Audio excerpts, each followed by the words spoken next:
Where's the ATM card? Let me handle it.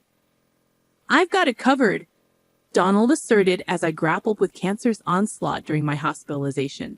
His smirk hinted at sinister intentions now that the ATM card was in his possession. Just so you're aware, there's $500,000 in there. Handle it with care, I warned him. The whereabouts of the ATM card weren't random. It was part of a broader strategy. Our marital bond and my trust weren't the sole factors at play. I harbored a meticulous plan to bring Donald to seat crashing down. Upon my return home to retrieve a few items, a divorce application lay on the table. As anticipated, the ATM card had vanished. Operation accomplished. To outsiders, the situation might appear bleak, yet for me, it marked only the initial phase of retribution. My name is Emily, a woman in her 40s, ostensibly a homemaker, cohabiting with Donald, my husband. Initially, our marital voyage was smooth sailing, but soon a tempest brewed, unveiling Donald's true essence. Donald masqueraded as a benevolent, caring spouse during the honeymoon phase of our marriage. However, beyond the initial euphoria, his true colors surfaced. He subscribed to the archaic notion that a wife's paramount duty was to cater to her husband's whims. His verbal assaults became a routine occurrence. A wife must defer to her husband's wishes. You ought to heed your husband's directives. Donald's rhetoric echoed relentlessly. Any deviation from his expectations led to vitriolic diatribes. For instance, he insisted on segregating laundry, prioritizing his garments over mine, disregarding efficiency. Donald adamantly rejected the idea, fearing contamination from my clothes. His obsession with cleanliness extended to our living space. His quarters demanded pristine conditions, any speck of dust prompting immediate rectification. Furthermore, meal times were marred by his capricious palate. Displeasure over a dish's composition resulted in outright refusal to dine. Yet his preferences were an enigma. Even his cherished dishes faced rejection if not aligned with his transient moods. A wife's duty is to cater to her husband's culinary desires. Failure to comply renders you unworthy, Donald's rationale echoed. Yet such demands were untenable. I couldn't endure his petulant outbursts indefinitely.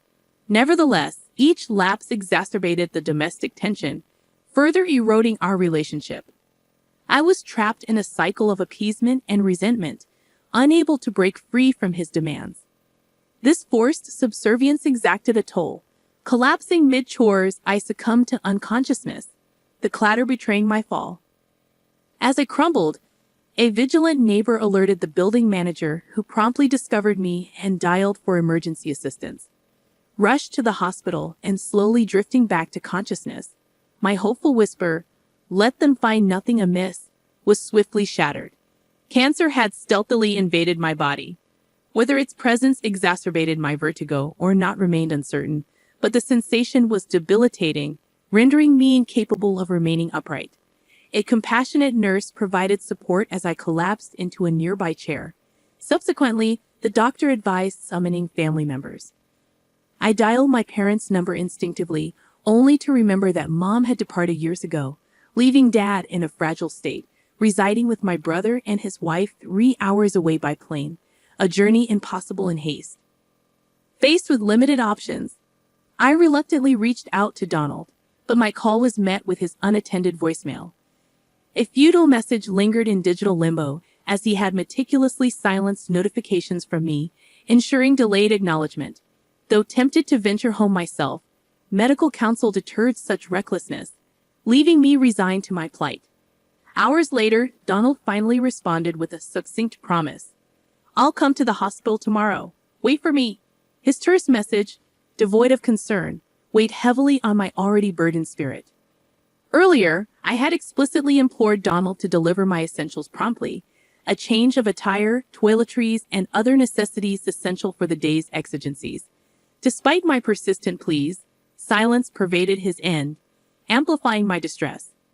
When he eventually acknowledged my plea after a prolonged interlude, his retort, "Shut up and be quiet," struck a discordant note, particularly given the urgency of my situation. Disappointment mingled with resignation as Donald failed to materialize at the hospital, further eroding any lingering optimism. I endeavored to temper expectations, yet a sliver of hope stubbornly persisted, intensifying the agony of my inaugural hospitalization. The compassionate gestures of the nursing staff, though comforting, served as a poignant reminder of my solitary ordeal. True to his word, Donald materialized the following day, his casual observation upon seeing me. "You look healthier than I thought," a stark juxtaposition to the gravity of my predicament. "I expected you to be more frail." His remark ignited a fury within me. "Just set down whatever you have and leave," I spat, my gaze sharp as I angled my head. "I haven't brought anything," Donald retorted, his tone betraying confusion. Why was he even here then? Wasn't he tasked with fetching my belongings? My anger surged, manifesting in a piercing glare. "Then why bother showing up if you haven't brought what I asked for?" "It's utterly pointless," I snapped, my voice laced with indignation. His response was curt. "I had another errand." Bewildered, I demanded, "Another errand? What could possibly take precedence over this?" Donald hesitated, his demeanor hinting at an impending revelation. "If you have something to say it now," I pressed impatiently, my fatigue from anxiety amplifying my impatience. With an unsettling chuckle, he finally divulged, "Where's the ATM card?" "Let me manage it. Trust me." It clicked. He was here to locate the ATM card, presumably to wrest control of our savings for his own gain. His brazen self-interest, even in the face of adversity, elicited a deep sigh from me, yet Donald remained unperturbed, his smile unyielding as if oblivious to the gravity of the situation. I couldn't endure his presence any longer. It was time to take action. "There's $500,000 in there, so handle it with care," I disclosed, watching as realization dawned on him. $500,000, he exclaimed, a mix of surprise and delight coloring his features. To provide context, both Donald and I were ordinary office workers before marriage, devoid of any fortune.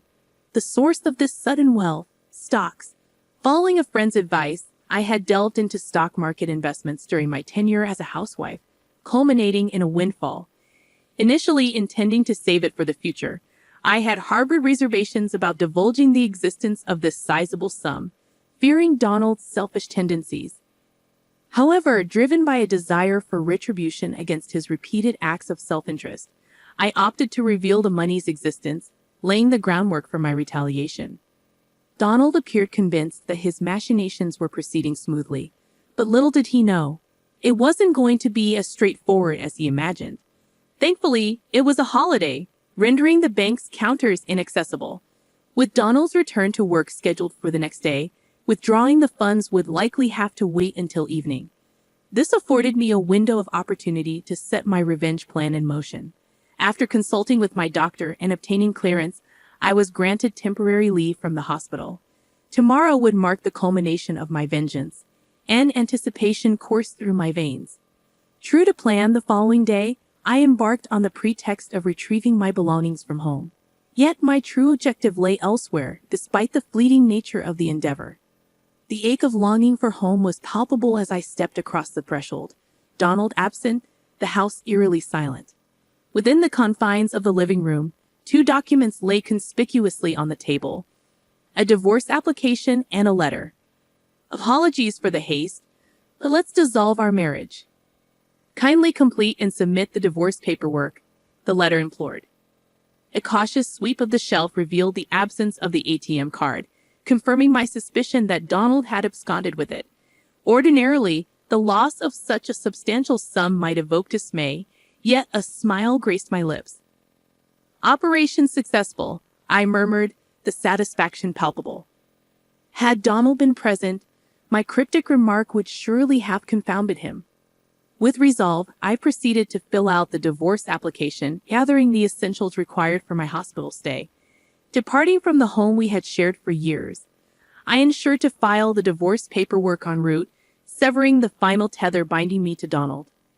Back at the hospital, I braced myself for the challenges ahead, engaging in discussions on various fronts. Later, as I settled into a moment of reprieve, my attention was drawn to a flurry of missed calls from Donald, accompanied by a barrage of messages, all echoing a singular plea: guide me through the withdrawal process. Acknowledging my perusal of the messages, my phone erupted once more. Mindful of my roommate, I retreated to the common area designated for phone calls before returning the call. Emily, at last. I'm unable to access the funds. Please help me navigate this. Donald's tone betrayed a sense of urgency surpassing my expectations. Clearly, the $500,000 held immediate significance for him, yet I harbored no inclination to offer assistance. If you're unable to access it, perhaps it's best to relinquish the endeavor. My retort dripped with cold detachment. An air of desperation infused Donald's response as he implored, "Please, let's not be so callous. We were partners once. Shouldn't we extend each other a helping hand?" The notion of conjugal obligation rang hollow in the face of Donald's blatant betrayal, driven solely by avarice. There existed no compulsion within me to assuage his plea. Your appeal to marital ties holds no weight, Donald. Your intentions are transparent, driven by greed and deceit. I rebutted resolutely, refusing to capitulate to his emotional appeals. Are you encountering difficulties in accessing the funds? I inquired, cutting to the chase. Yes, I'm in dire need of the $500,000. Please aid me. Donald's plea betrayed the urgency of his predicament. Despite possessing the ATM card necessary for accessing the substantial sum, he found himself thwarted at every turn. Concerned that he might have misinterpreted the process, Donald reached out to me for guidance. As I listened to his explanation, his plea for assistance resonated with an uncharacteristic vulnerability, his voice tinged with desperation. The irony of his predicament threatened to elicit a sardonic chuckle from me. Opting to confront Donald with the stark reality, I delivered the crushing blow. Your approach is correct, but the ATM card you possess has been rendered useless. I disclosed. Donald's incredulity was palpable as he interjected. What do you mean? An ATM card should function normally, a sentiment rooted in logical expectation, yet futile in this instance. Why? Because earlier today, I reported it stolen. I revealed, punctuating the revelation with a weighty silence. Donald's stunned silence echoed through the receiver, the gravity of the situation sinking in. That day, en route from the hospital, I had visited the bank and initiated the necessary steps to report the theft of the card. Donald's illicit acquisition of my ATM card, with intentions of claiming the $500,000 for himself, amounted to theft in its purest form. It was only fitting that I took decisive action. The card he possessed was now incapable of accessing the substantial sum. Furthermore, our matrimonial bond had disintegrated. He could no longer hide behind the guise of spousal privilege. Donald himself had extinguished any possibility of accessing the $500,000. How does it feel to be outwitted by the very person you belittled? I mused aloud, my weariness punctuating the exchange. I need the $500,000 right now, please. I'll do anything, just give me the money. Donald's plea echoed with desperation, his urgency palpable. Yet I struggled to comprehend the sudden need for such a substantial sum. Why the sudden urgency for $500,000? What have you gotten yourself into? The ominous uncertainty gnawed at me, compelling me to seek clarification from Donald. In response, he began to unravel the tale of his misfortune. 2 days ago, upon learning of the $500,000, Donald rashly resigned from his job, anticipating a windfall. He squandered a significant portion on gambling, accumulating a staggering debt of $300,000. The situation grew dire as creditors demanded repayment within a week, threatening Donald's precarious future. Deluded by the notion that the ATM card linked to the $500,000 would resolve his woes, he continued his reckless spending unabated. However, his misguided optimism was shattered when his attempts to withdraw the funds from the bank proved futile. Stripped of the $500,000 lifeline, Donald faced an uncertain fate.